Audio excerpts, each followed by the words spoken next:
It's been a dramatic week in state politics. The latest opinion poll shows the Labor government faces a knife-edged election in 7 weeks' time.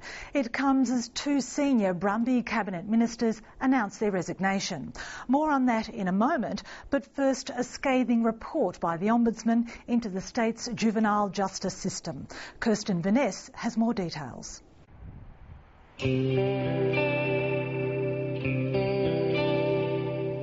Former prison chaplain Peter Norton has worked behind the walls of Victoria's correctional institutions for decades. He's not surprised by the appalling conditions described in the Ombudsman's report, but he is disappointed by the government's immediate reaction. A lot of the damage is also done by perpetrators. 75% are there for violent offences. It's very inappropriate for the government to blame the victim. These young people have multiple needs. And they have been convicted of offences, many of them, but they are the ones that the Children's Court stipulates will be well looked after in government care. The Ombudsman's report, released this week, describes dirty, unhygienic and ill-maintained conditions at the Melbourne Juvenile Justice Centre, which are in breach of Australian and UN standards. The Ombudsman has also raised concern about young people on remand having to mix with convicted offenders. I worked at the College of Knowledge, Pentridge Prison, some years ago, and we called it the College of Knowledge because we knew that young people coming in learnt the skills of criminality. We've got to make sure that young children as young as 10, 12 and 14 don't learn the same lesson here. The staff at the centre have also been heavily criticised in the report for allegedly assaulting detainees and even encouraging them to fight each other. There's always going to be some level of violence, particularly between detainees and supervisory staff, because you've got to understand the nature of the people who are within the system.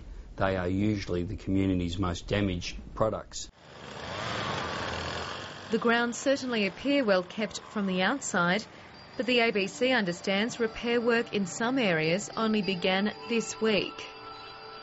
I'd like to hear more of the voice of the community advocates, the lawyers that come in and out of here every day. Why do we have to wait for a whistleblower to identify the problems? Mark Watt is one of those community advocates. His organisation runs programs in the centre every week. He says most of the facility is in a good condition. Well, when you say problem, I mean, these are very challenging young people that we have here. So, it's going to go up and down and different challenges, and different young people cope with being locked up in different ways. And so I suppose it's about having a unit that can cope with the ups and downs of their behaviour. Obviously, this report is serious and concerning, and I think you'll see some changes there. But Mark Watt admits his staff don't go into the living quarters, which is where pictures like this have been taken, while lawyers are usually restricted to the visitors centre. We don't have an opportunity of visiting young detainees in their units or in their living environment, so we see things in, dare I say, a sanitised form. White Lion has put its hand up to be given a greater mandate to check on the facility. But Peter Norton questions whether government-funded community organisations are free to speak up.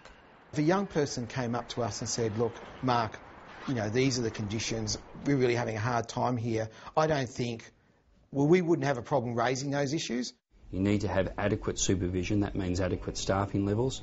You need to put money into health and drug prevention and drug use and general health care. And unless that's done, then unfortunately the problems that have surfaced in the Ombudsman's report will continue. It's a tale Peter Norton has witnessed too many times. I've been in the same situation on this spot 10 years ago, reporting similar breakdowns in the system. We can't allow the system to break down to this extent.